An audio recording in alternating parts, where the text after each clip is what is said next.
Bem, esta palestra tem um nome estranho. O título dela é Uma Pedra na Qual Recostar a Cabeça. E não é uma rocha, é uma pedra. Mas Pedro tinha um relacionamento com Jesus e Pedro reconhecia que Jesus era a rocha eterna.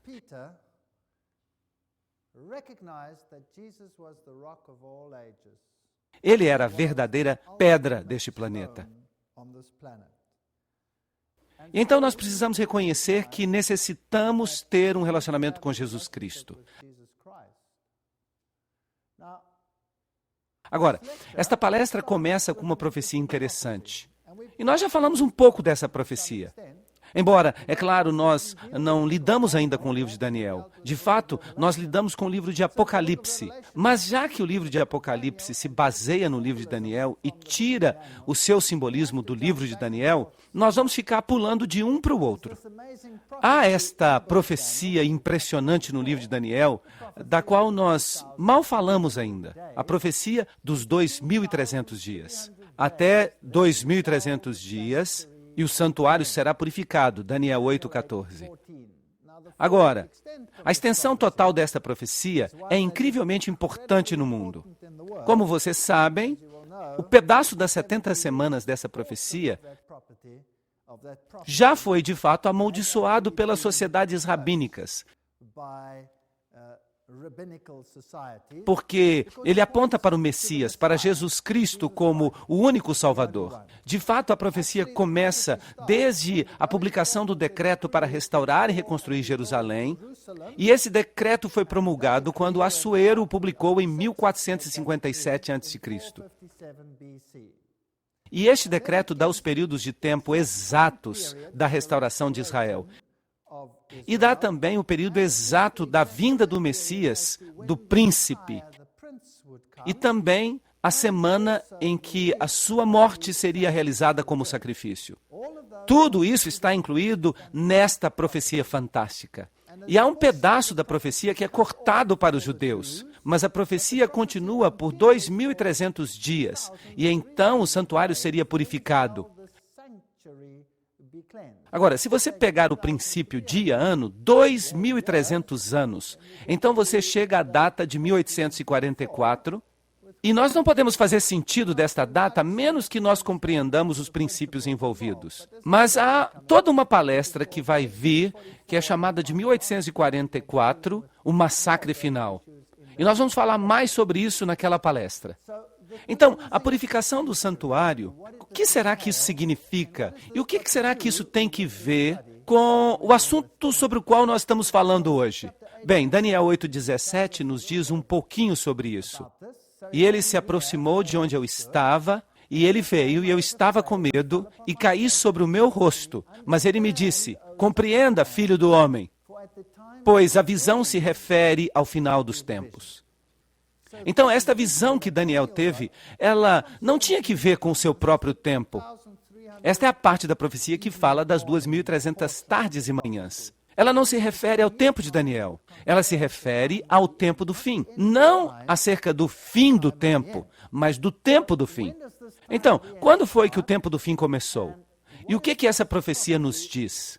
Daniel 8,26 fala, e a visão das tardes e manhãs, isto é, a profecia dos 2.300 dias, que lhe foi dada é verdadeira. Portanto, encerra a visão, pois ela se refere a muitos dias. Assim, esta visão das 2.300 tardes e manhãs é encerrada. É uma visão selada. É uma visão fechada. Uma visão que não vai ser compreendida até o tempo do fim. Pois a visão se refere ao tempo do fim. Assim, o decreto para reconstruir Jerusalém, como eu disse, foi promulgado em 457 a.C. De fato, houve 3 decretos, mas só um decreto tratou da liberdade política total em relação à reconstrução de Jerusalém. Todos os outros decretos se referiram apenas ao templo. Então, este é o único que nós podemos usar. E ele me disse, até 2.300 dias, então o santuário será purificado. Agora, o que será este santuário que vai ser purificado? Daniel 8,14. A profecia dos 2.300 anos tinha um pedaço que era chamado de profecia das 70 semanas. 70 vezes 7 dias, igual a 490 dias, 490 anos. E se nós começamos com 457 a.C., isso termina no ano 34 depois de Cristo. E esse período é dividido em semanas. É uma profecia fantástica. E ela nos diz que na metade desta última semana, ele, o Messias, seria sacrificado e oferecido. Então, o sistema de sacrifícios terminaria, porque o sistema de sacrifícios, é claro, era um tipo do seu próprio sacrifício. Então, quando Jesus morre, esse sacrifício, esse sistema de sacrifícios chega ao fim. Não é mais necessário. Ele serviu de tipo para o que viria. Bem, o ano 34 depois de Cristo, o que aconteceu nesse ano? Em 34 depois de Cristo, Estevão foi apedrejado. E o evangelho passou para os gentios.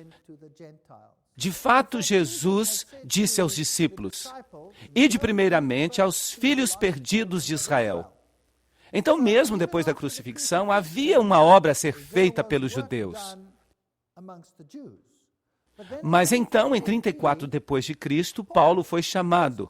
E ele se tornou o apóstolo dos gentios. Pedro teve uma visão naquela época, na qual ele foi levado até Cornélio, que não era judeu. Ele estava muito relutante de ir, mas Deus lhe deu uma visão de animais impuros e um lençol que descia, e Pedro interpreta esta visão na frente de Cornélio, em Atos capítulo 10, e diz a ele: Deus me mostrou que eu não posso chamar a nenhum homem de impuro. Então, o evangelho agora passa para os gentios. Mas esta visão continua. E ela vai terminar, se você fizer a soma, no ano de 1844. Agora, a gente prova o pudim comendo. E o fato de que a primeira parte da profecia é cumprida à risca, nos diz que esta última parte da profecia deve ser mais interessante ainda para nós. Mas Daniel não compreendeu a visão. Ele só ouviu que ela seria selada até o tempo do fim. Agora, a purificação do santuário, o santuário terreno, ocorria no final do ano judaico. Era o dia do julgamento, simbolizando o julgamento final. Hoje nós chamamos esse dia de Yom Kippur. E o Yom Kippur simbolizava esta purificação. Agora, nós vamos lidar com isto em mais detalhes. O sumo sacerdote, ele entrava no Santíssimo, e quando o sumo sacerdote saía do Santíssimo, ele fazia expiação por todo o santuário, purificando das iniquidades ali registradas. Isso significa que todo o pecado que era registrado era tipicamente removido do santuário. Então, em outras palavras, até o registro do pecado era removido. Isso significa que os redimidos vão comparecer diante de Deus um dia, como se eles jamais tivessem pecado. Não haverá sequer o registro dos seus pecados, pois a redenção em Cristo é completa. Então, desde 1844, se estamos falando da purificação do santuário no seu sentido antitípico, nós estamos vivendo no que a Bíblia chama de a hora do juízo de Deus. E desde 1844, tem havido alguns eventos fortes neste planeta que realmente precisam ser explicados. Agora, quando os selos dessa visão deveriam ser removidos? Em Daniel 12:1 está escrito: e naquele tempo se levantará Miguel. Agora, nós vimos isto na palestra de ontem, o grande príncipe que se levanta em favor dos filhos do teu povo, e haverá um tempo de angústia como nunca houve entre as nações. Então, bem no final dos tempos, haverá um tempo muito angustioso. E naquele mesmo tempo, o teu povo será libertado, todos os que forem encontrados no livro. Então, algum tempo após este evento, este planeta, como conhecemos, chegará ao fim, e algo vai tomar o seu lugar. Haverá libertação. E Daniel 12:4, mas tu, Daniel, encerra as palavras e sela o livro, até o tempo do fim. muitos correrão de um lado para o outro e o conhecimento aumentará. Obviamente, o principal conhecimento aqui é o conhecimento da palavra de Deus. Ele aumentará aqui no tempo do fim para fazer com que todas essas coisas sejam compreendidas. Em outro sentido, o conhecimento, é claro, também aumentará num sentido literal. Daniel 12, 7 a 9. E será por um tempo, tempos e metade de um tempo. Agora, esta frase você vai reconhecer pelas muitas vezes que nós já nos referimos a ela. E quando se acabar a destruição do poder do povo santo, estas coisas todas se cumprirão. Ok, fascinante. Mas o que isso nos diz? Bem, o livro todo de Daniel, o capítulo lida com a batalha entre o bem e o mal. E esta é uma referência ao sistema do anticristo. Em Daniel capítulo 7, nós temos todos os detalhes disso. Desse poder que se levanta e que durante 1260 anos, ou 1260 dias proféticos, ou 42 meses proféticos, ou 3 anos e meio proféticos, esse sistema destruirá os santos.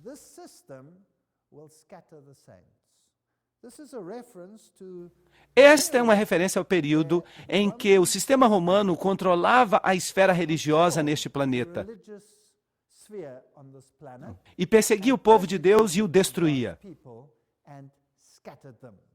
Então, depois de um tempo, 2 tempos e metade de um tempo, e quando se acabar a destruição do poder do povo santo, que é exatamente o que o homem do pecado fez, estas coisas todas se cumprirão. Então, quando é este tempo do fim? Quando ele se levanta? Em algum momento depois de 1798, porque este poder atuou de 538 depois de Cristo a 1798, quando Berthier selou o sistema, acabou com ele e disse: este sistema tem que chegar agora a um fim. O poder papal foi assim restringido. E ele disse: vá no seu caminho, Daniel, pois as palavras estão encerradas e seladas até o tempo do fim. Então, o tempo do fim começa depois de 1798. Agora, quando nós falamos sobre o livro de Apocalipse, nós de fato chegamos até esse capítulo fantástico, o capítulo 11, no qual alguma coisa se levanta de um abismo sem fim. Vocês se lembram disso?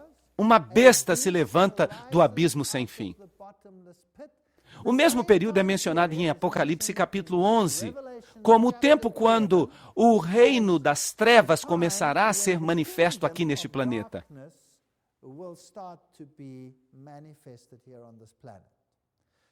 Então, nesse tempo crítico, depois de 1798, quando a besta se levanta do abismo sem fim,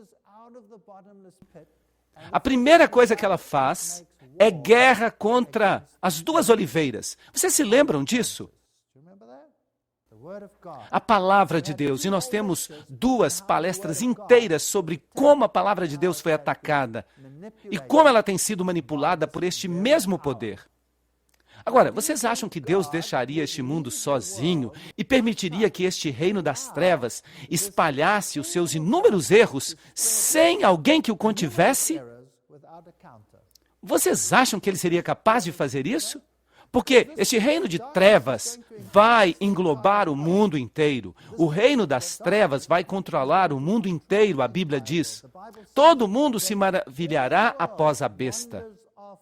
Todos se prostrarão diante dela. Em Apocalipse capítulo 17, a mulher montada na besta tem na sua fronte escrito mistério, Babilônia, a grande prostituta, que faz com que todos os povos bebam da ira do vinho da sua fornicação. Então, siga o seu caminho, Daniel, pois as palavras estão encerradas e seladas até o tempo do fim. Obviamente, o tempo do fim começa depois de um tempo, 2 tempos e metade de um tempo. Então, por volta de 1798, alguma coisa deve acontecer para contra-atacar este sistema. Mateus 24, 21 a 22. Pois então virá a grande tribulação, como nunca houve desde o início deste mundo, e nem nunca haverá. E a menos que esses dias sejam abreviados, nenhuma carne se salvaria. Mas por causa dos eleitos, estes dias serão abreviados. Isso de fato é uma referência aqui em Mateus 24 a esse período de 1260 dias, que vai ser um período de tribulação terrível e que será seguido depois por um tempo de grande angústia. Angústia como nunca terá existido sobre este planeta. Mas este período de tempo é muito importante. Este período de 1260 dias é repetido 7 vezes no livro de Apocalipse como o período de um grande pesadelo. Mas Deus abreviou o tempo das trevas. E como ele fez isso? Vocês se lembram o que ele fez para abreviar a idade das trevas? Ele trouxe a reforma. Assim, em vez de as trevas terem controle total por 1260 anos, a reforma abreviou esse período e espalhou a sua luz. Mas este sistema estava determinado a vencer a reforma. E nós vimos como ele tentou fazer isso. Se Deus não tivesse feito sua intervenção, se ele não tivesse trazido a reforma, tudo já teria acabado. Ninguém teria sido salvo, porque então toda a luz deste planeta teria sido extinta. Mas por causa dos eleitos, aqueles dias serão abreviados. W.E.H. Lecky, no livro História da Ascensão do Racionalismo na Europa, diz: a Igreja de Roma derramou mais sangue inocente do que qualquer outra instituição que já existiu. É impossível formar um conceito completo das multidões de suas vítimas. Este é um fato muito triste e teria eliminado todos os vestígios da verdade se Deus não tivesse feito algo.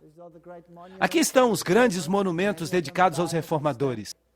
Muitos morreram na fogueira, mas eles estavam determinados a falar a palavra de Deus e a disponibilizar a palavra de Deus para todas as pessoas. Então, Marcos 13, 24 diz que depois daqueles dias, ou naqueles dias após essa tribulação, este período que é mencionado 7 vezes na Bíblia, neste período após essa tribulação, o sol escurecerá e a lua não dará a sua luz. Haverá sinais celestiais, Marcos 13, 24. Mas para quem serão esses sinais celestiais? Para aqueles que não conhecem a Bíblia ou para aqueles que conhecem a Bíblia? Obviamente, para aqueles que conhecem a Bíblia. Mas foram espalhados, foram perseguidos. A Bíblia diz em Daniel, quando ele, o sistema do anticristo, conseguir espalhar o poder do povo santo,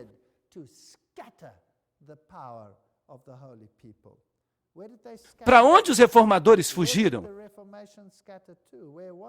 Para o Novo Mundo. Quase todos fugiram para lá, que se tornou o bastião do mundo protestante, neste continente no qual estou bem agora, aqui na América do Norte. Para cá veio a maioria. Alguns foram para a África do Sul, alguns foram para a Austrália e Nova Zelândia, mas a maioria veio para cá. Então, não seriam eles os mais aptos para interpretar esses sinais de Marcos 13, 24? Apocalipse 6, 12 a 13 diz exatamente a mesma coisa.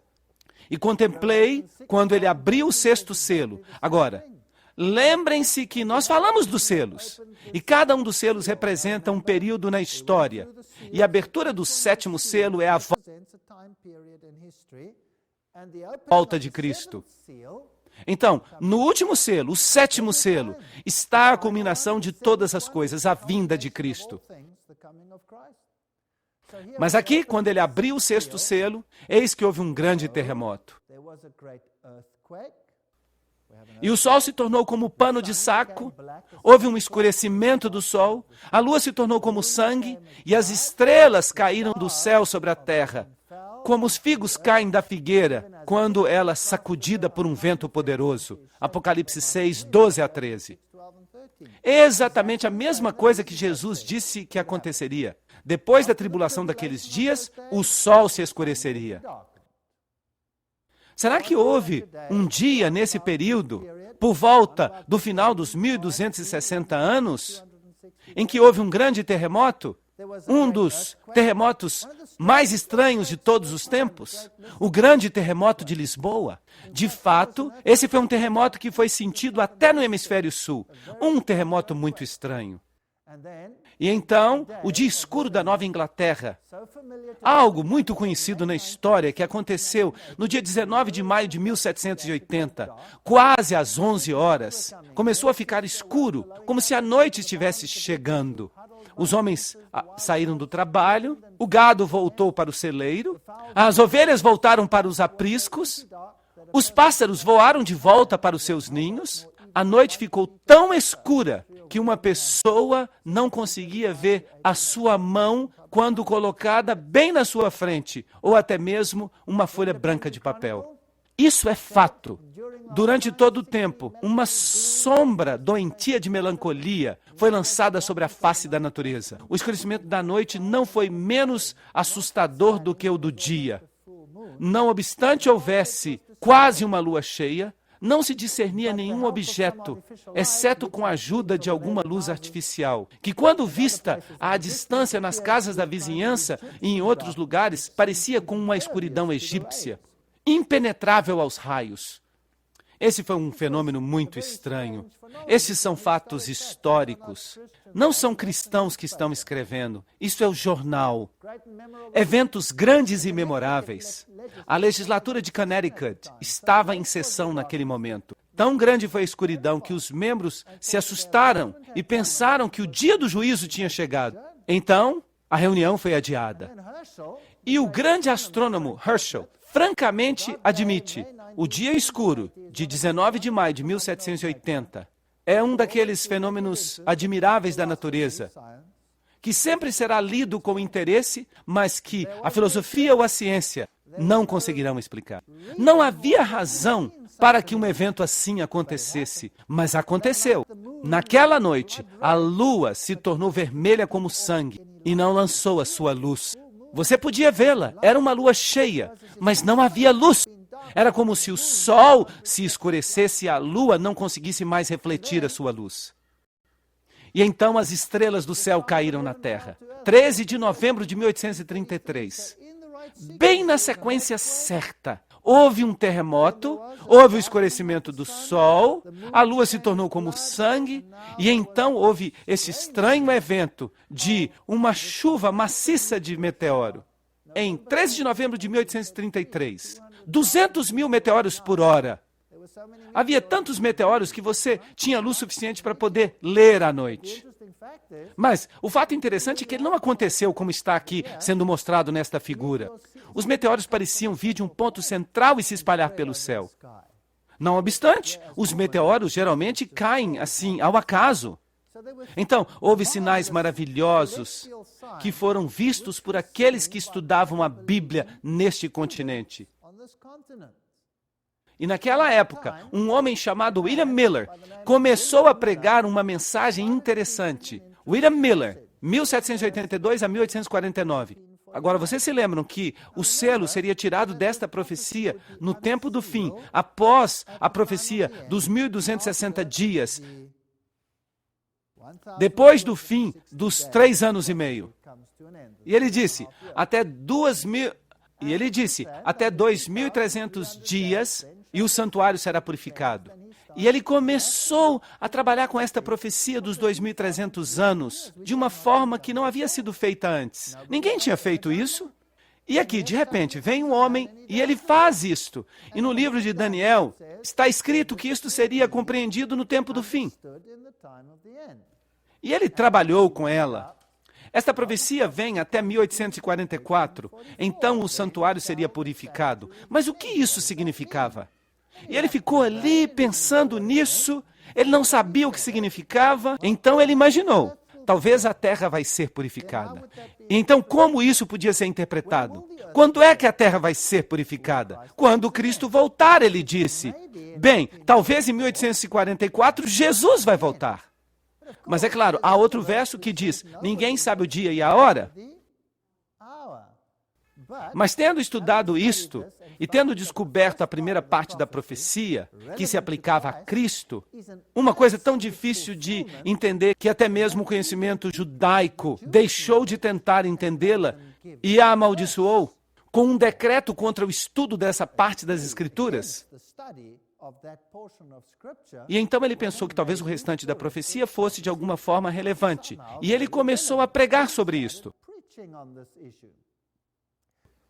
Agora, se ele tivesse compreendido a parte que falava do santuário, então talvez ele tivesse relacionado isso ao santuário terrestre, que serviu durante algum tempo na Bíblia como tipo do santuário celestial. E então talvez ele chegasse à conclusão que em 1844 haveria uma mudança na ênfase para um tempo do juízo. Em outras palavras, o mal tem o tempo para estabelecer o seu reino e agora vem o período do juízo final, quase que como um Yom Kippur antitípico. E então, ao mesmo tempo, haveria uma mensagem contrária a isso. Então, em 1844, surgiu um grupo de pessoas chamados crentes adventistas. Eles acreditavam que Jesus ia voltar em breve. Eles criam que Jesus ia voltar por volta de 1844. E eles ficaram muito tristes quando Jesus não voltou. Agora, quem eram esses crentes adventistas? Eles eram crentes que haviam saído de todas as denominações cristãs que existiam naquela época.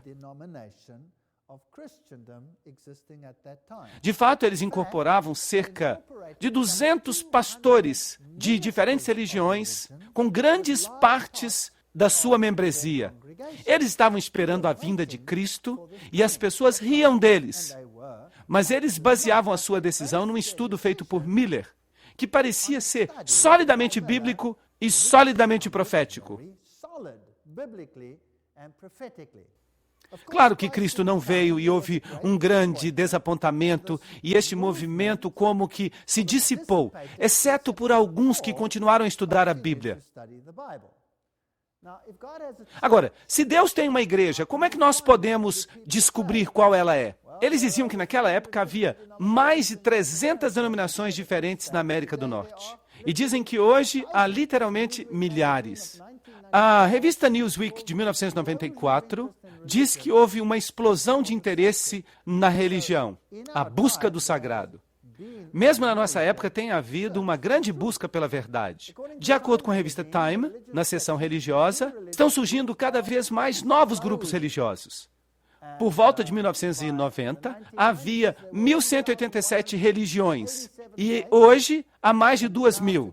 Como saber qual é a verdadeira? Bem, aqui está um livro chamado Conflito Religioso, que é uma correspondência amistosa entre uma sociedade protestante e uma católica. Trata-se de um livro escrito pelo reverendo John Milner. E ele faz uma pergunta interessante. E qual é a pergunta que ele faz? Ela está aqui no livro. Só há uma pergunta. Qual é a igreja verdadeira? Se você responder a esta pergunta, você vai resolver todas as dúvidas do conflito religioso.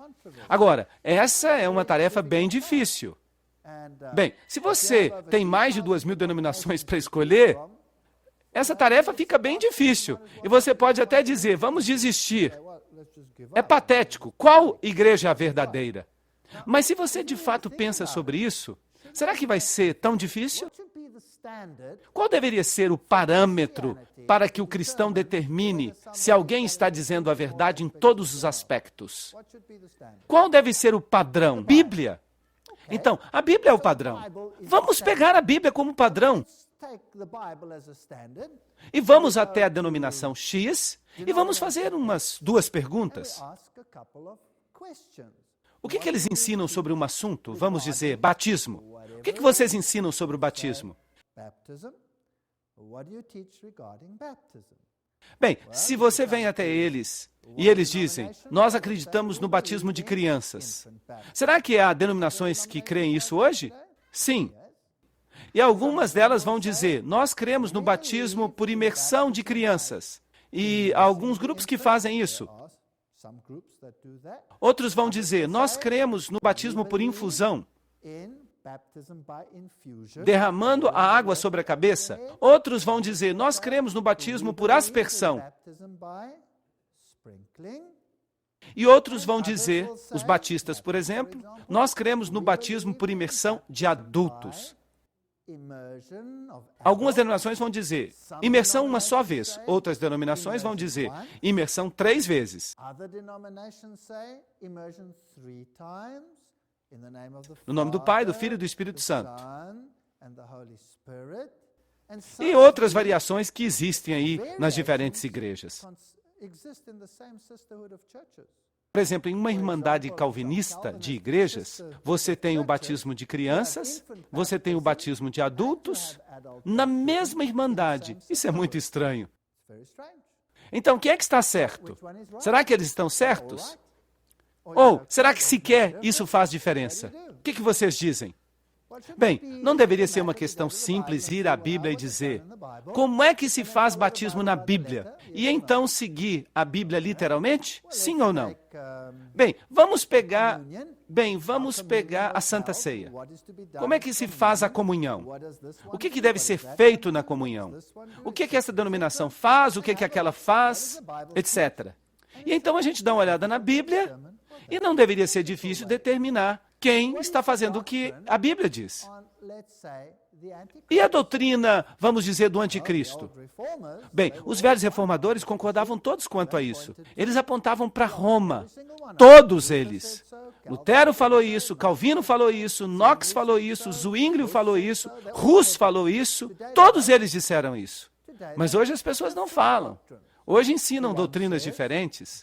Um diz que crê no futurismo, que o anticristo só vai aparecer no futuro distante, quando a igreja já tiver sido arrebatada. Será que há denominações assim hoje? Claro que há. A maioria delas diz isso. Outras dizem, não. O anticristo era do passado. Ele existiu no tempo da Grécia. Ele era um grande rei, cujo nome era Antíoco Epifânio IV. Agora, Daniel diz que ele sairia de onde? O 4º reino. Ele não podia ter saído do 3º reino, então. Então há confusão. E fica ainda mais confuso. Às vezes a denominação ensina as duas coisas. A mesma denominação ensina as duas coisas. Isso é muito confuso.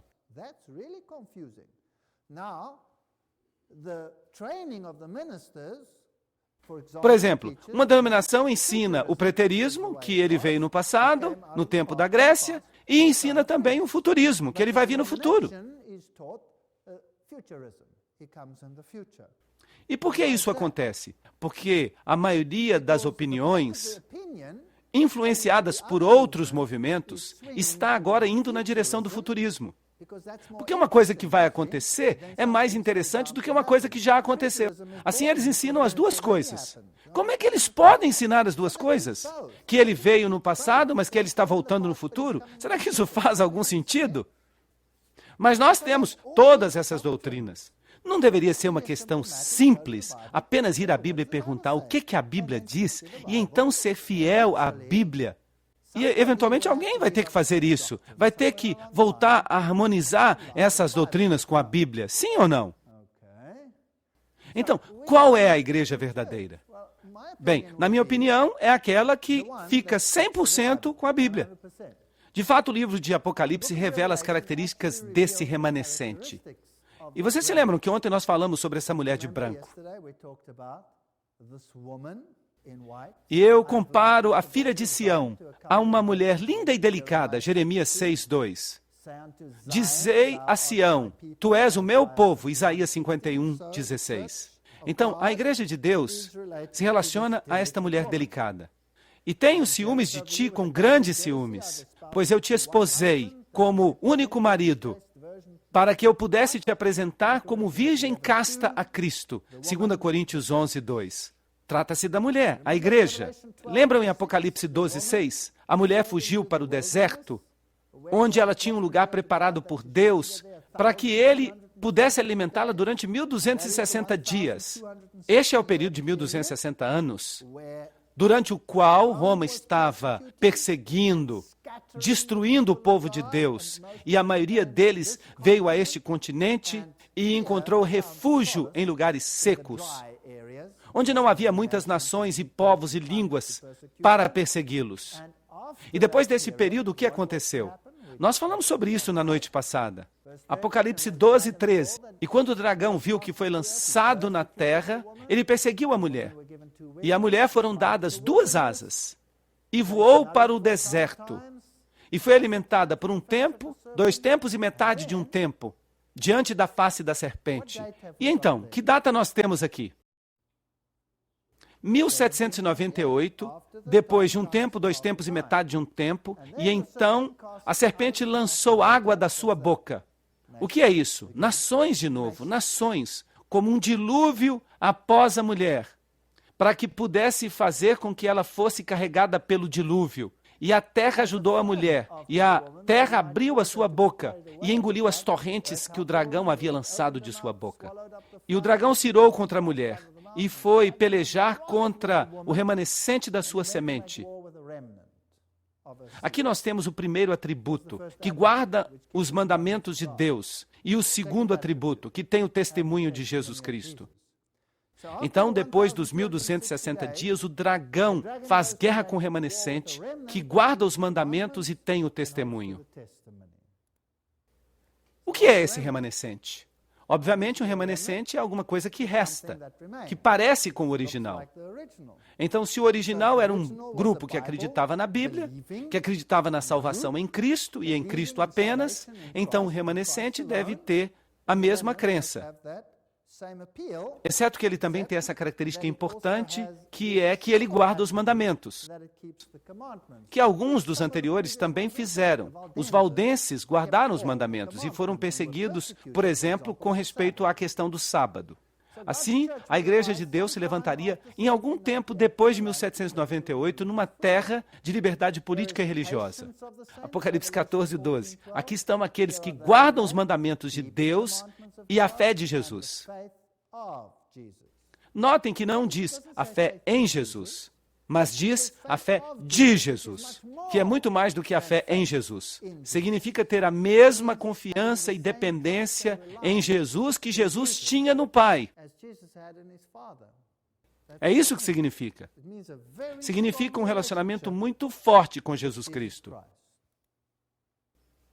Bem-aventurados são aqueles que guardam os mandamentos, para que possam ter o direito à árvore da vida e possam entrar pelos portões na cidade. Apocalipse 22, 14. Isso implica que os mandamentos vão se tornar um teste nos últimos dias. E isso vai estabelecer uma distinção entre aqueles que seguem a Deus e os que não seguem. Não significa que você vai ser salvo porque guarda os mandamentos. Significa simplesmente que eles estabelecerão uma distinção. Então, bem-aventurados aqueles que guardam os seus mandamentos. Não aqueles que falam dos seus mandamentos, mas que os guardam. Eles poderão entrar. Eles terão direito a entrar. Se me amais, guardareis os meus mandamentos. João 14, 15. Vocês sabem, João capítulo 14 é um capítulo fantástico.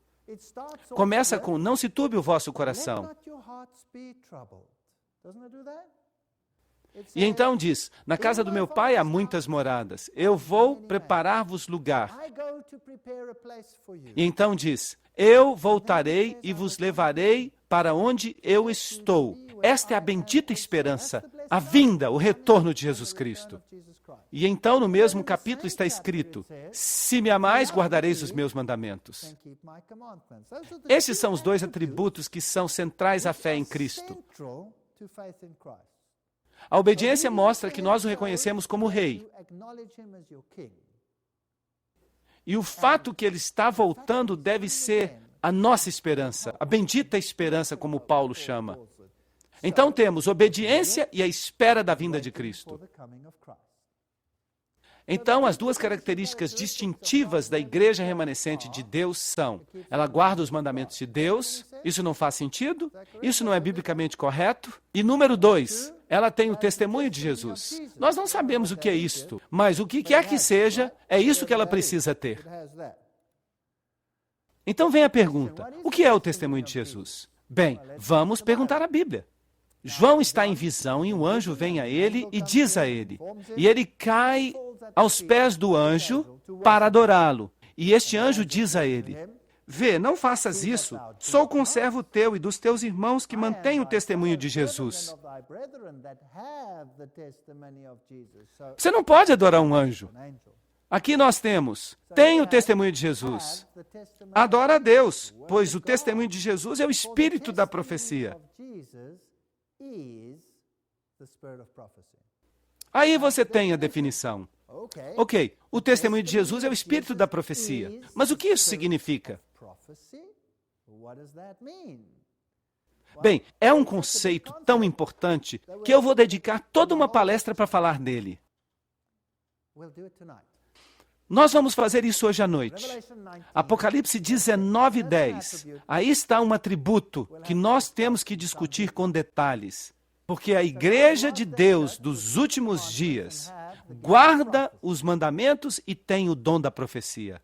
Quando Jesus subiu ao céu para estabilizar a sua igreja, a Bíblia diz, dei alguns para apóstolos e outros profetas e outros evangelistas e outros pastores e mestres. Efésios 4:11. Era isto que a igreja necessitava no início do seu ministério. E certamente ela vai precisar da mesma coisa no final do seu ministério. Isso não faz sentido? Então, o testemunho de Cristo foi confirmado em vós, para que não tenhais falta de nenhum dom, enquanto aguardais a vinda do nosso Senhor Jesus Cristo. 1 Coríntios 1:6-7. Todos os dons precisam estar aí. Assim, a Bíblia prediz que o dom de profecia seria restaurado à igreja de Deus nos últimos dias. Certamente o Senhor Deus não fará nada sem primeiramente revelar os seus segredos aos seus servos, os profetas. Amós 3:7.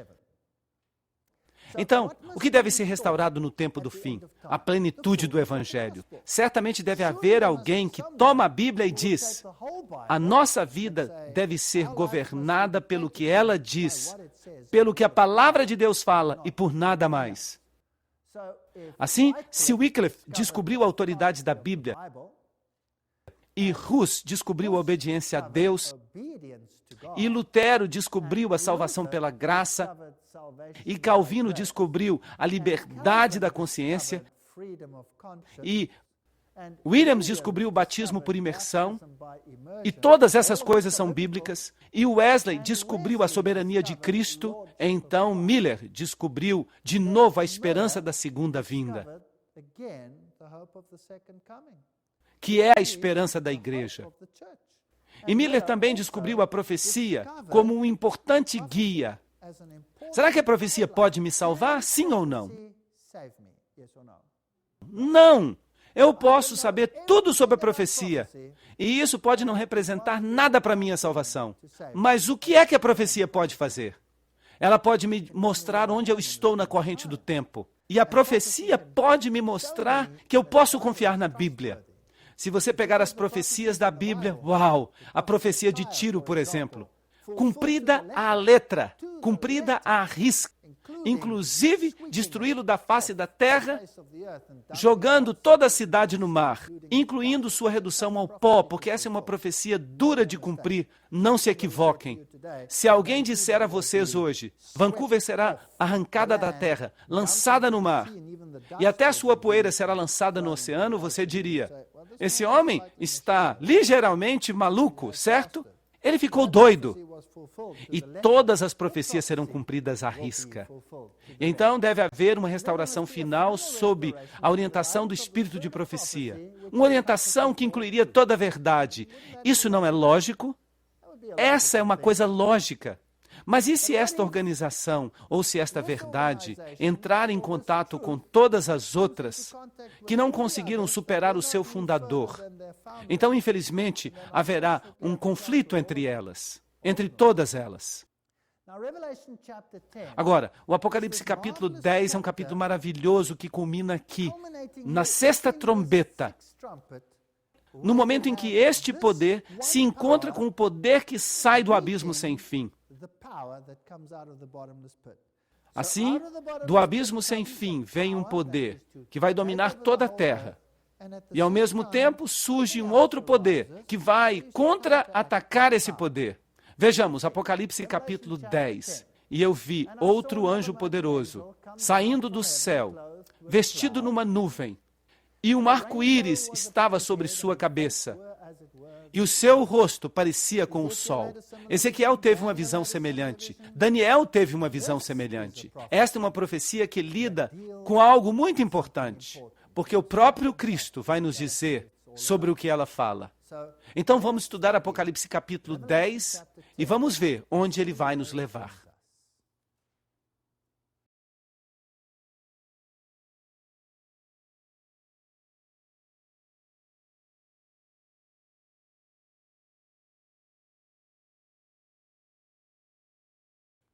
Em Apocalipse capítulo 10, como nós já vimos, este anjo poderoso com um arco-íris sobre a cabeça, o rosto como o sol, os pés como pilares de fogo,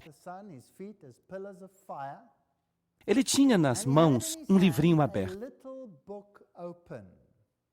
E isso é fascinante. Eu ouvi uma voz do céu que me dizia: sela o que os 7 trovões pronunciaram e não escreva. Os 7 trovões, ou a voz de Deus, se você preferir, as estações de modo geral, mas ele tinha em suas mãos um livro selado. Interessante. Onde na Bíblia nós lemos sobre um livro selado? Em Daniel. De fato, a profecia das 2.300 tardes e manhãs em Daniel é a única profecia em toda a Bíblia que é selada. E é selada até quando? Até o tempo do fim. Agora, nós estamos estudando o livro de Apocalipse. Toda vez que nós chegamos até o 6º período, nós chegamos ao período após 1798. Isso não é interessante? Esse é exatamente o período certo da Revolução Francesa, de Apocalipse capítulo 11. O poder que vem do abismo sem fim, que faz guerra contra a palavra de Deus e contra a verdade de Deus. Todas essas coisas acontecem por volta daquela data. Mas Deus diz: aqui está um rolo na minha mão. Sela o que os 7 trovões pronunciaram e não o escreva.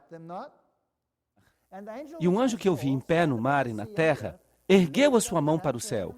E eu jurei por aquele que vive para todo sempre, que criou os céus e as coisas que há nele, e a terra e as coisas que há nela, e o mar e as coisas que há nele. O que é isso? Este é o selo de Deus. Este é o selo de Deus. Ele criou os céus, as coisas que há nele, a terra, as coisas que há nela, o mar, as coisas que há nele. E onde é que nós encontramos essa parte das Escrituras no Velho Testamento? Em que mandamento? No 4º mandamento. Esse mandamento dá validade a toda a lei, porque ele é o selo da sua autoridade. Eu faço esta lei porque eu sou o Criador dos céus e da terra, o mar e tudo o que há nele. Assim, o selo de Deus aparece aqui. E não deveria mais haver tempo. Que tempo? Ou ele está falando do tempo do fim, como alguns interpretam, ou significa que não haverá mais tempo profético.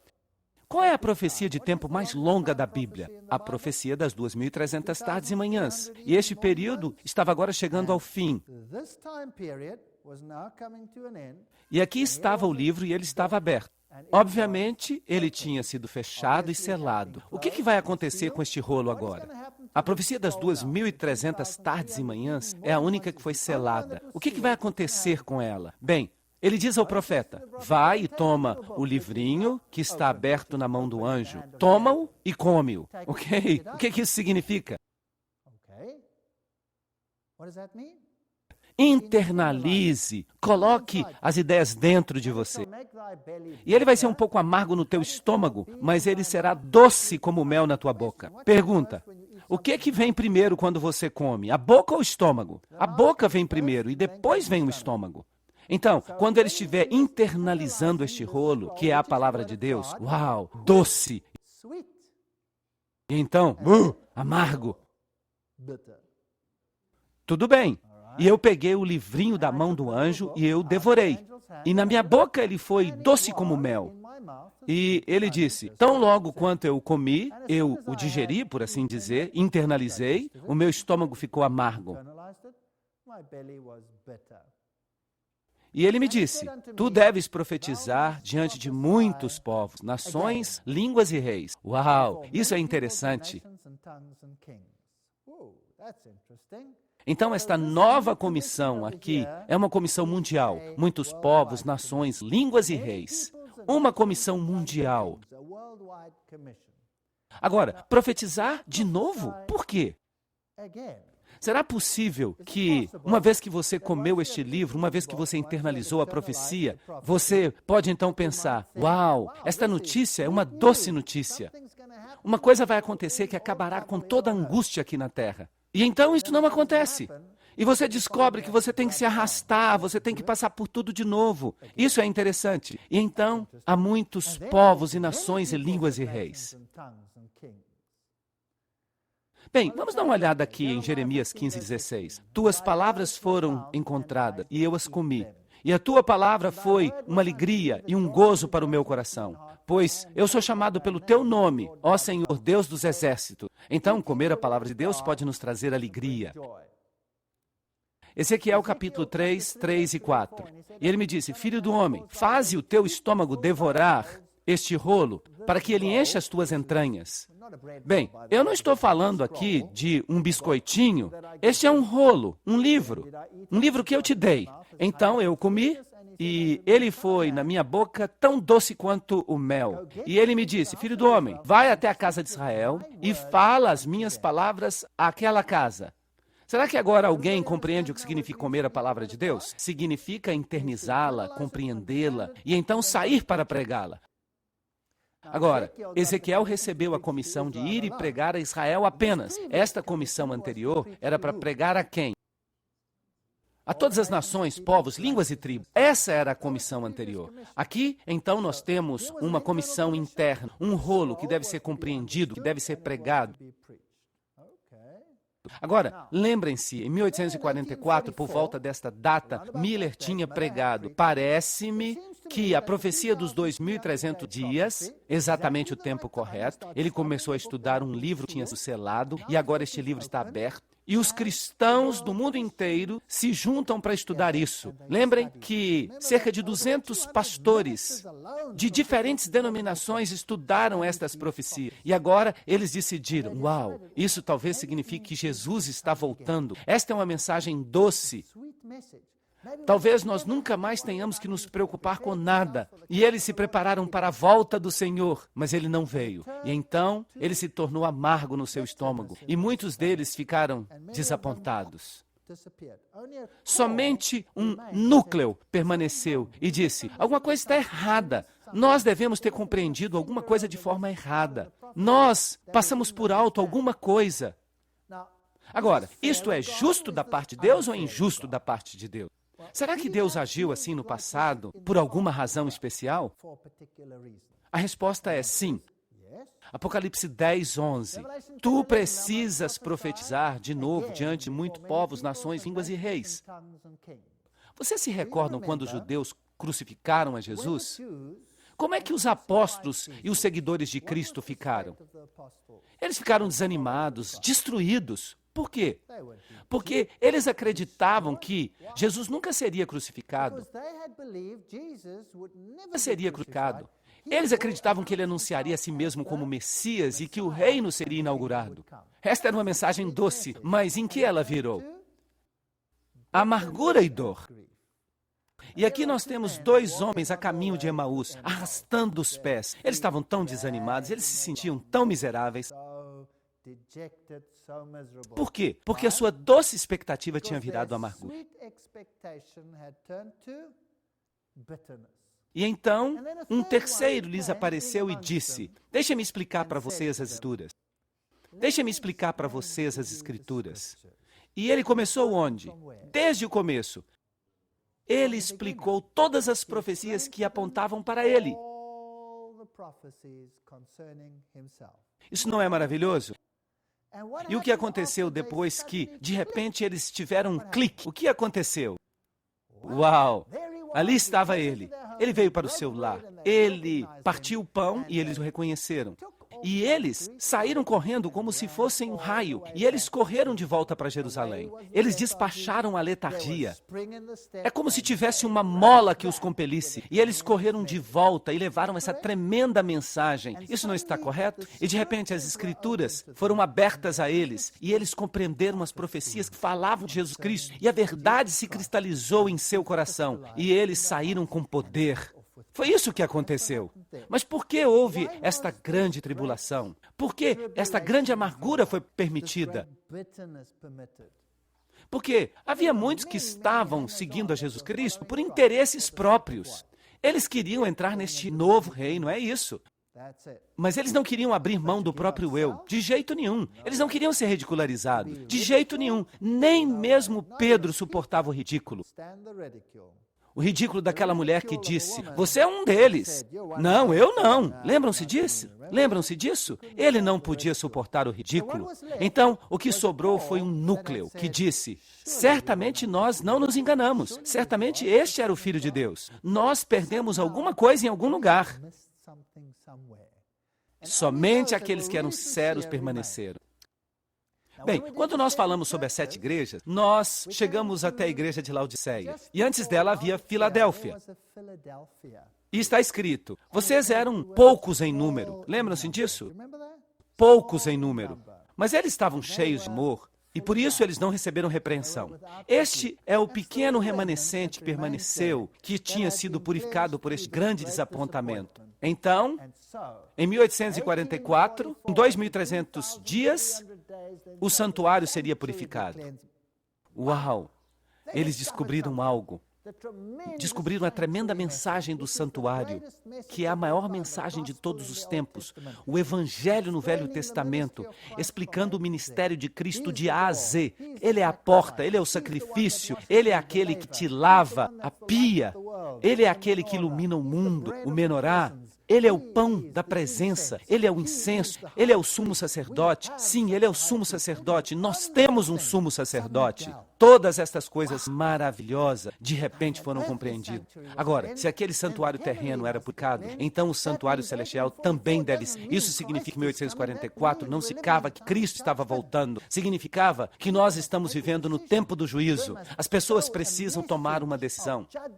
Uma mensagem de juízo e arrependimento deve ser pregada ao mundo, a toda nação, tribo e língua. Vejam que o santuário é uma mini representação do plano da salvação. Uma linda mensagem.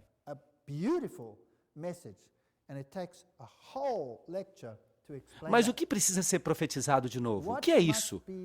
Que mensagem é esta que deve ir a todo mundo neste tempo de conflito, quando Satanás está estabelecendo o seu reino?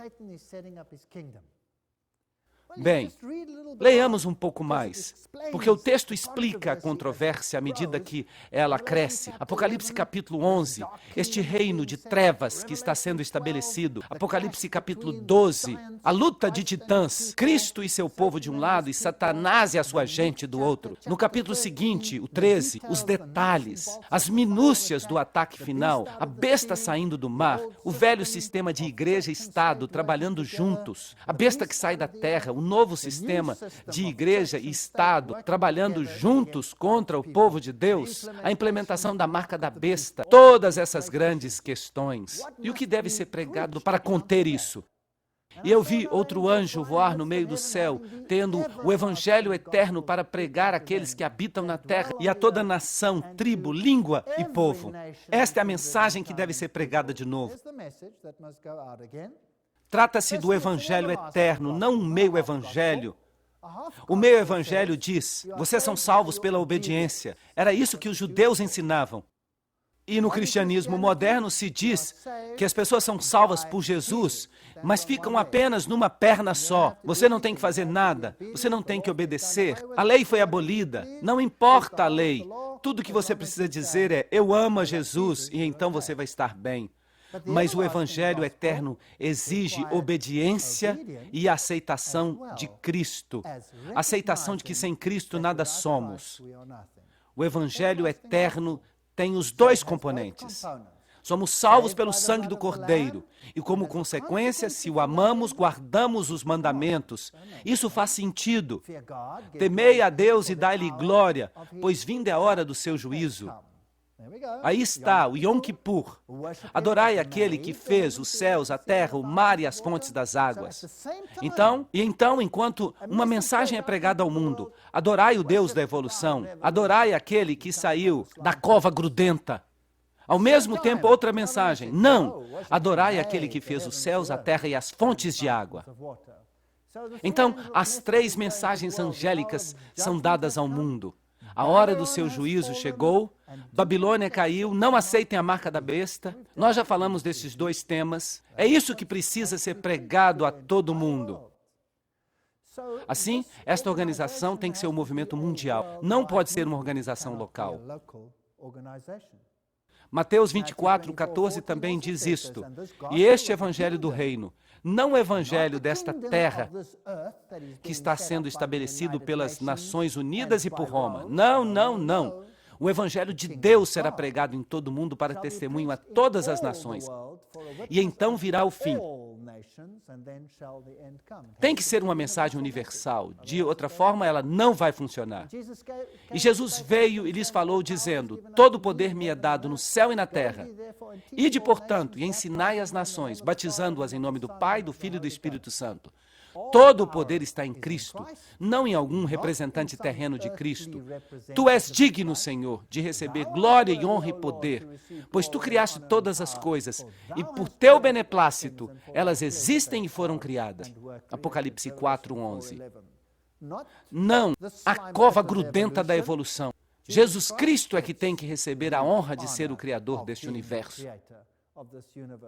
Aqui está a paciência dos santos. Aqui estão aqueles que guardam os mandamentos de Deus e a fé de Jesus. Apocalipse 14:12.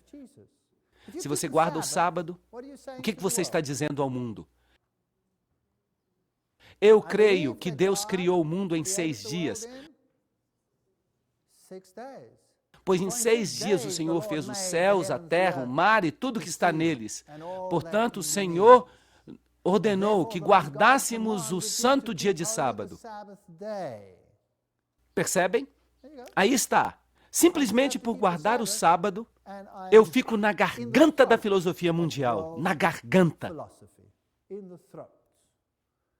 Tu, Daniel, sela as palavras, sela o livro, até o tempo do fim. Muitos correrão de um lado para outro, tentando compreender as profecias, mas o conhecimento aumentará. Ela será compreendida no tempo do fim.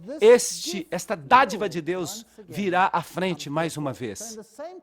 Então, no mesmo período de tempo em que Deus levanta este contramovimento para encarar o mundo, você tem a maçonaria chegando ao mundo, removendo Jesus Cristo. Você tem o espiritismo ensinando que não há morte, que a vida continua para sempre. Você tem a teosofia que ensina que Lúcifer é o verdadeiro Filho de Deus. Você tem todos os tipos de profetas falsos, dos quais nós já falamos. Você tem Joseph Smith, você tem Blavatsky, você tem Alice Bailey. E eles escreveram toneladas de livros que são a literatura das grandes instituições deste mundo. As Nações Unidas reconhecem esta literatura como a fonte de seus recursos.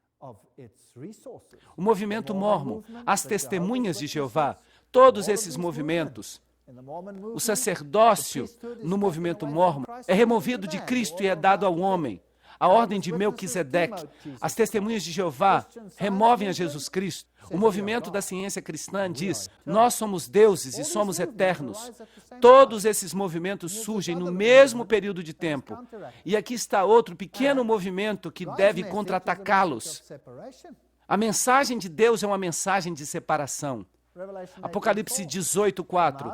Saí dela, povo meu, para que não sejais partícipes de seus pecados e para que não recebais as pragas. Portanto, saí de seu meio, sede separados, diz o Senhor, e não tocais nada impuro, e eu vos receberei, segundo aos Coríntios 6:17. Qual que é a mensagem do reino terreno? Inclusão, aproximação. E aqueles que adotarem a separação, mais cedo ou mais tarde serão expostos. É isso que diz Alice Bailey. E o que Robert Schuller diz? o antigo secretário-geral das Nações Unidas. Se você não se unir a nós, você tem o espírito de separação e mais cedo ou mais tarde você vai se arrepender disso. Não foi ele que disse isso? Nós temos aqui um conflito de ideais. O que significa ser ecumênico? A palavra ecumênico é derivada da palavra grega oikumene, que pode ser traduzida como todo mundo habitado. E eles dizem que quando se vê o mundo como sendo de Deus e as pessoas como sendo a imagem de Deus, essas pessoas então estão sendo chamadas para proteger o bem-estar de todos. Aqui está o problema. Oikumene significa que todos ficam juntos. O sacerdote J. Cornell afirma que o objetivo final do ecumenismo, como os católicos o concebem, é a unidade na fé, na adoração e no reconhecimento da autoridade espiritual suprema do bispo de Roma. Mas o outro movimento diz: não aceitem a marca da besta. Babilônia caiu, separem-se dela, afastem-se dela. Mas, uau, isso acaba se tornando uma receita para desastre. E a Bíblia nos adverte, todo mundo se maravilhou após a besta. Eles não vão dar ouvidos a esta mensagem, apenas indivíduos vão ouvir.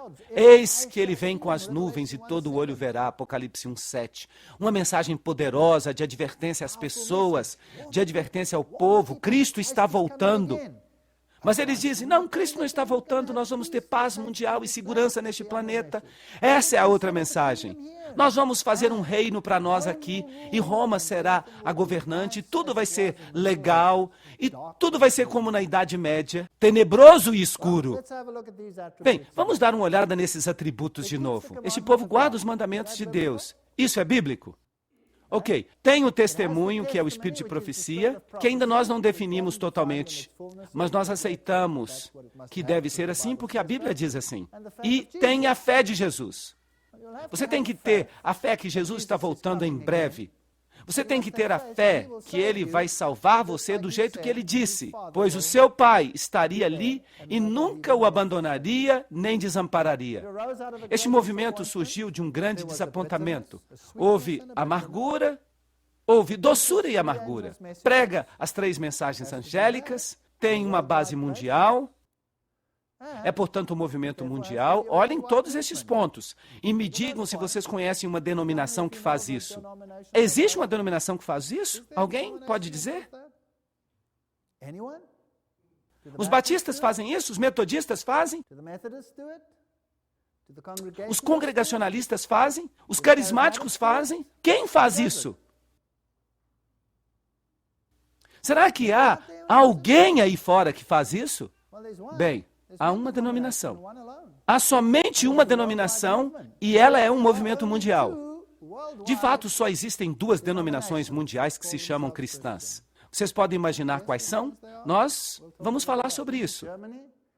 Aqui está, na Alemanha, um jovem com rádio, satélite. O maior evangelismo via satélite do mundo hoje é realizado pela igreja na qual você está se sentando aqui. O maior evangelismo via satélite do mundo. Aqui está na Alemanha. Instituições, hospitais. Isto aqui também é na Alemanha. Esta aqui está em Roma, bem no centro de Roma. Instituições imensas. Aqui estão mais alguns hospitais. Este é na Suíça, este é na Inglaterra. Uma das nossas faculdades na Inglaterra. Esta aqui é uma campal que aconteceu na Inglaterra. Eu fui o orador desta campal. Havia 1000 pessoas lá. Um tremendo ministério de saúde, o Hospital Santa Helena, um hospital adventista, o Hospital de Loma Linda. Toda essa cidade é basicamente adventista. Um ministério de saúde aqui. Nesta farmácia não se vendem medicamentos, somente medicamentos alternativos. É uma medicina da saúde. Este aqui é um pequeno instituto de saúde lá nas montanhas da Noruega, com um pequeno ginásio, com uma pequena mensagem de saúde. Eles partem o pão, que não está cheio de químicos, que não está cheio de produtos químicos, e eles fornecem para toda a Noruega. Toda a Noruega compra pão desta padaria que vende um pão alternativo, sem quaisquer acetatos de sódio, ou quaisquer componentes prejudiciais que eles colocam no pão. Uma publicadora, uma escola, uma fazenda orgânica, uma fazenda saudável. que leva as pessoas de volta a um estilo de vida saudável. Cristo sempre lidou com as necessidades físicas, bem como com as necessidades espirituais. E é por isso que este povo também se preocupa com as necessidades físicas e com as necessidades espirituais. Eles se preocupam com o solo para que a vida volte por meio das plantas. Vocês sabiam que a Igreja Adventista é líder mundial neste campo? No mundo todo. Ela tem uma organização chamada ADRA, que estabelece organizações que ensinam as pessoas a plantar. Isso as ajuda. A ADRA ensina as pessoas a terem negócios saudáveis, autossustentáveis. Aqui está a Coreia. Aqui temos as partes mais escuras da África. Vocês podem ir e fazer um culto debaixo das árvores com eles. Este aqui é em Zimbábue, este aqui é em Malawi, este aqui é um hospital. Se você está na Alemanha, se você é turista, você recebe uma lista de hospitais. Se você vai para a África, por exemplo, você terá uma lista ali de hospitais adventistas. Todo turista na Alemanha pode receber uma lista dessa de sua agência de turismo. Porque eles dizem, esses aqui são os únicos hospitais que você pode ter certeza que você vai estar seguro neles. Eles têm muita higiene e eles cuidam bem de você. E eu lhes digo que os hospitais na África, eu tenho um filho que é médico, e alguns desses hospitais da África são absolutamente horrendos. Vocês não acreditariam na petição de miséria em que estes hospitais ficam. Mas quando você vai aos hospitais adventistas, eles são limpinhos, eles são higiênicos. Aqui está outro dos hospitais, ali está uma escola de teologia, aqui está uma família muito boa. Eu amo esta família, eles são tão lindos. Vejam quão ricos eles são. Vocês podem ver suas roupas modernas e quão legais eles são? Estas pessoas são de fato muito pobres. E ali está uma pequena casa na qual eles vivem. Ali está o homem e sua esposa. Ele pertence à tribo Nu. Ele e sua esposa. Que homem dedicado. Ele sai, ele não tem nenhum dinheiro, ele viaja por todo o mundo. E ele prega a mensagem com tanto poder. Eles me hospedaram uma vez. Eu dormi no chão, porque eles não tinham camas. Então, nós dormimos no chão. Mas que povo maravilhoso. De fato, são irmãos e irmãs. Eu tenho muito orgulho deles. Aqui estava eu na África pregando nesta igreja. Eu lhes digo que é uma coisa muito diferente pregar na África. É uma coisa maravilhosa. Não, este culto não começou às 9 horas. Havia uma palestra às 9 horas. Então, por volta das 11 horas, nós chegamos à igreja. Foi um pesadelo para mim.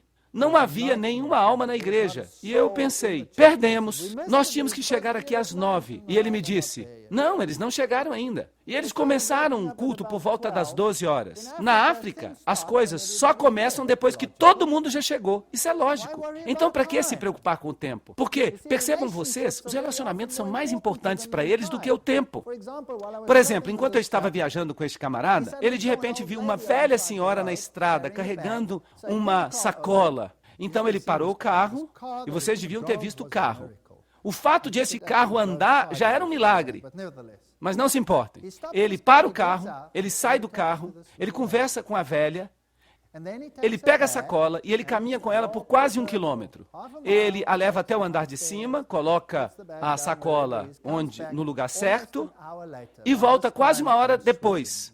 A essa altura eu já estou suando. Nós já estamos 1 hora atrasados para a igreja, mas ele não diz nem uma palavra. Vocês sabem, ele pertence à tribo Nu. E nós continuamos dirigindo e, de repente, ele vê outra pessoa. Ele para o carro e eu digo, o que esse homem está fazendo? Ele é maluco? Ele sai do carro, conversa com este homem por cerca de meia hora, entra no carro e quando nós chegamos à igreja 2 horas depois, nenhuma alma estava lá. E é claro, eu entrei em pânico. É que eles nem tinham chegado lá ainda. E ele diz, você pensa que nós africanos somos estranhos, não pensa? E ele diz, sabe o quê? Eu posso lhe explicar o que acontece, porque eu também penso como você.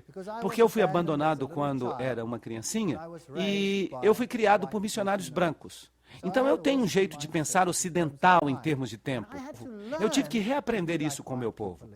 Você vê, você percebeu que eu vi aquela velhinha lá atrás. Ela estava em pé. Teria sido rude da minha parte passar por ela uma vez que ela me viu. E eu voltei para ela, eu conversei com ela e teria sido rude da minha parte se eu dissesse para ela: você está carregando essa grande sacola aí? Deixe-me ajudar você, rapidamente. Vum! Tchau!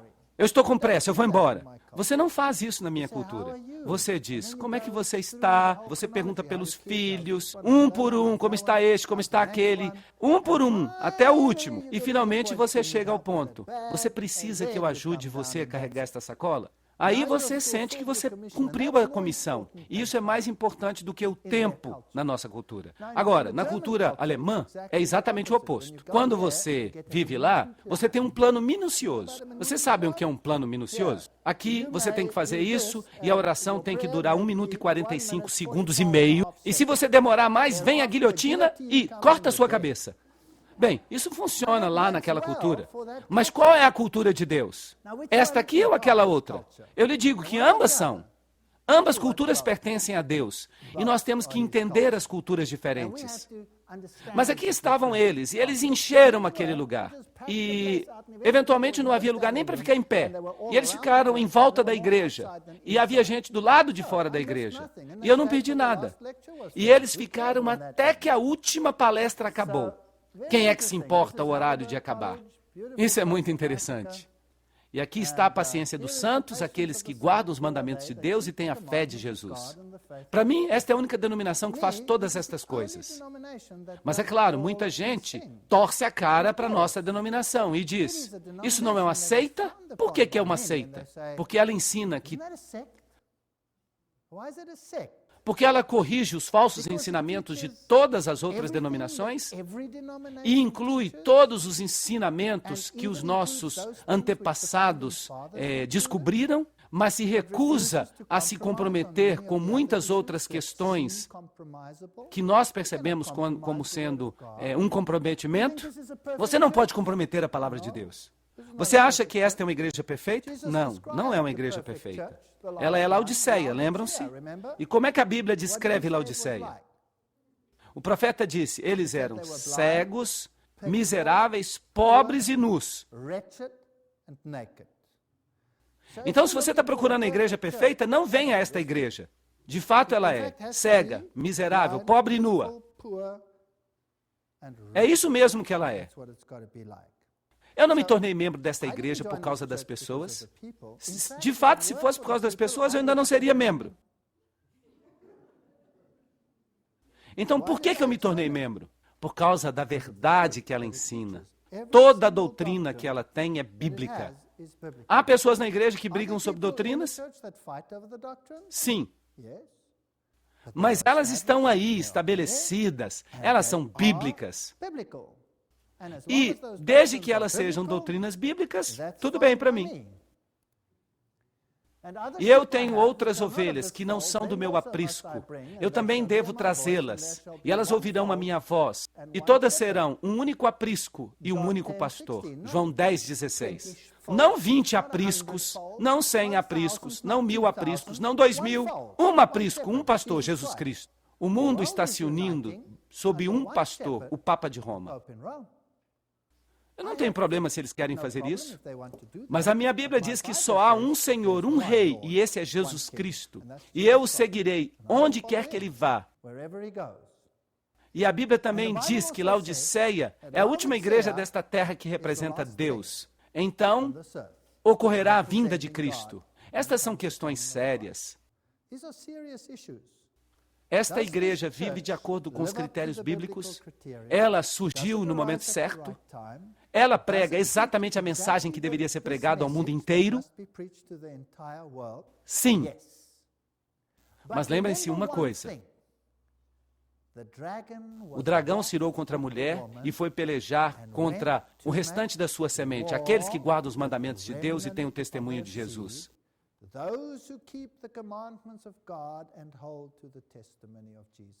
Se você quer pregar paz e quietude, não venha para esta igreja.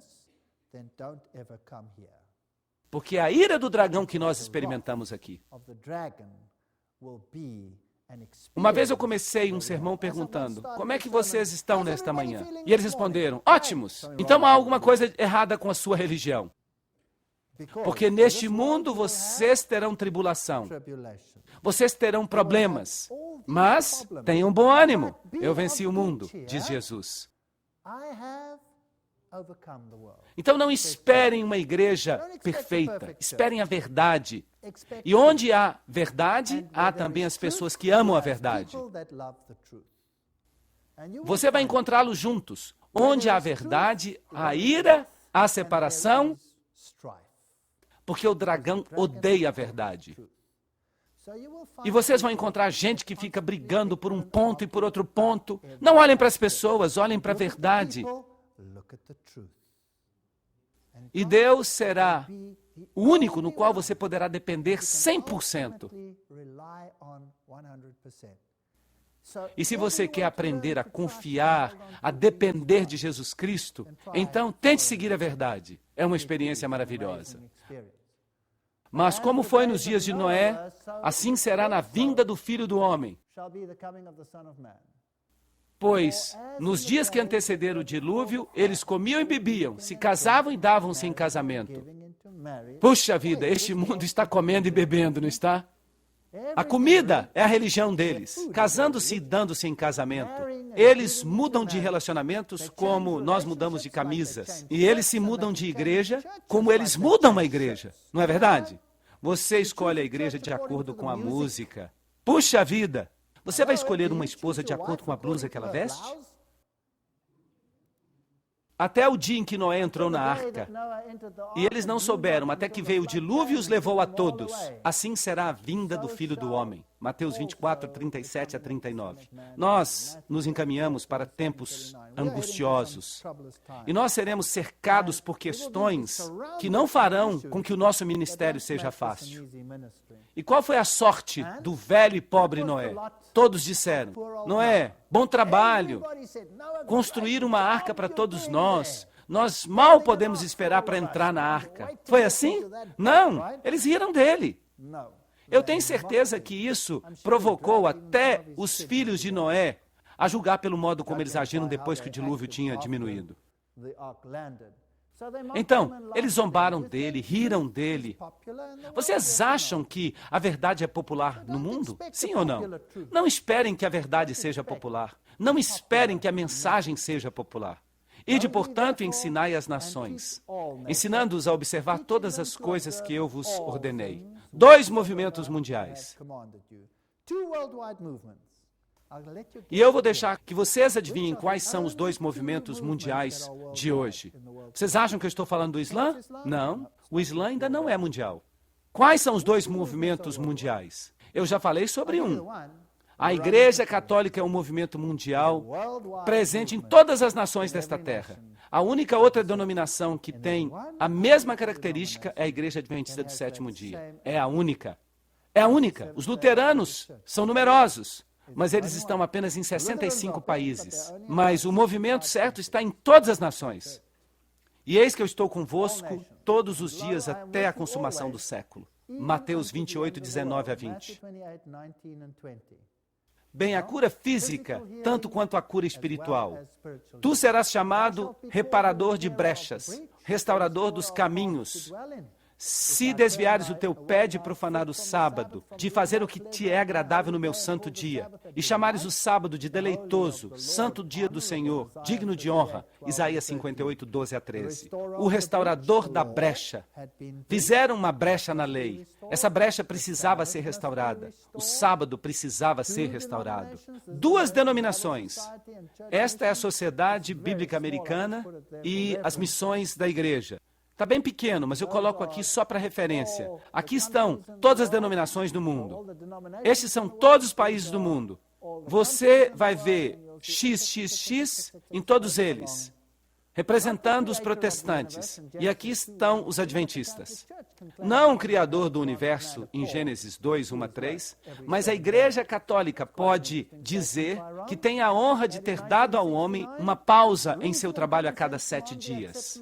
A razão e o senso comum exigem a aceitação de entre 2 alternativas.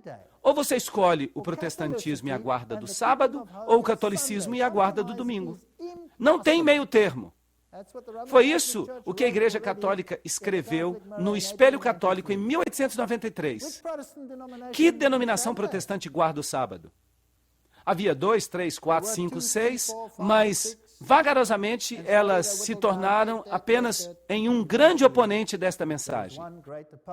O domingo é, portanto, até este dia, o filho reconhecido da Igreja Católica como esposa do Espírito Santo, sem uma única palavra de contestação do mundo protestante. Exceto uma denominação. Vocês podem ler a Bíblia de Gênesis e Apocalipse e vocês nunca encontrarão uma única linha autorizando a santificação do domingo. As Escrituras recomendam a observância religiosa do sábado, um dia que nós nunca santificamos. O cardeal Gibbons, a fé dos nossos pais, é isso que Roma diz. O que mais Roma diz? O domingo é puramente uma criação da Igreja Católica. Revista Católica Americana, 1883. O domingo foi instituído por legislação da Igreja Católica exclusivamente. A observância do domingo pelos protestantes é uma homenagem que eles prestam, sem o saberem, à autoridade da Igreja Católica. Mas os protestantes dizem: como é que eu posso receber os ensinamentos de uma igreja apóstata?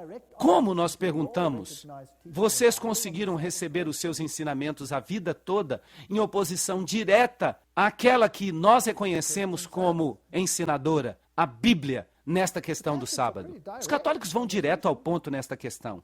Eles dizem no Espelho Católico: aqueles que seguem a Bíblia como seu guia, os israelitas e os adventistas do sétimo dia, têm o peso completo da evidência a seu favor. Enquanto isso, os protestantes não têm uma única palavra em sua defesa para a substituição do sábado pelo domingo. Roma está zombando do mundo protestante.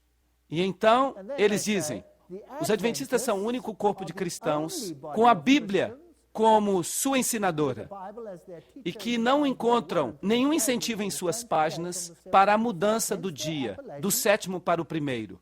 É por isso que se chamam adventistas do sétimo dia. Roma sabe por que nós somos chamados adventistas do sétimo dia. Será que o mundo também não deveria saber? A Igreja Católica mudou a observância do sábado para o domingo, por direito da autoridade divina e infalível dada a ela pelo seu fundador Jesus Cristo. Os protestantes, que alegam que a Bíblia deve ser sua única norma de fé, não têm o direito de observar o domingo. Nesta questão, os adventistas do sétimo dia são a única denominação protestante consistente. No Boletim Universal Católico, 1942, a Igreja Católica diz que nós somos os únicos protestantes consistentes que ainda restam neste mundo. E quem eles identificam como sendo estes? Os adventistas do sétimo dia.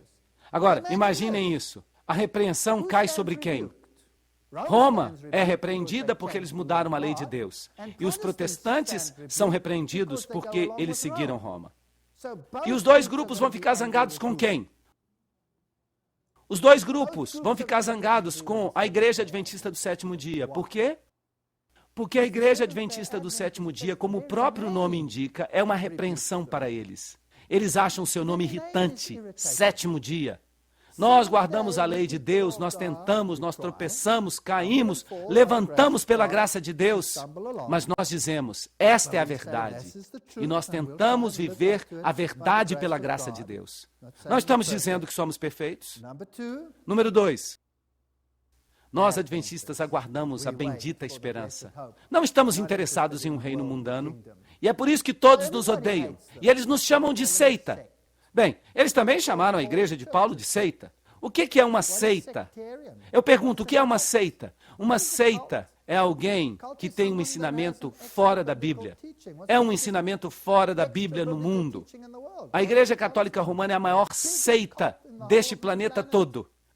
Mas a Igreja Adventista do sétimo dia, conforme as suas doutrinas fundamentais anunciam, nós, adventistas, não temos outro credo a não ser a Bíblia, nenhum outro credo. Aqui está o sentinela da Igreja Católica de Santa Catarina, 1995. E o que o cardeal escreve? As pessoas que acham que as Escrituras deveriam ser a única autoridade, deveriam, logicamente, se tornar adventistas do sétimo dia e guardar o sábado. A Igreja Católica sabe o que a nossa igreja é, mas eles dizem: nós não vamos obedecê-la, e é melhor que vocês obedeçam a nós. O Papa lançou uma cruzada em defesa do domingo. Ele queria garantir que ninguém trabalhasse no domingo e que o domingo fosse celebrado como o dia do Senhor. E a Igreja Adventista do Sétimo Dia disse: lamentamos, mas nós não podemos participar. A Bíblia diz outra coisa e vocês sabem. Então, não é de se admirar que em 1999, numa reunião entre denominações, em que todas as religiões compareceram, eles condenaram os cristãos fundamentalistas que abusam do discurso e cujos esforços para converter outros incitam ao ódio e à violência. Este não é um esforço para converter ninguém.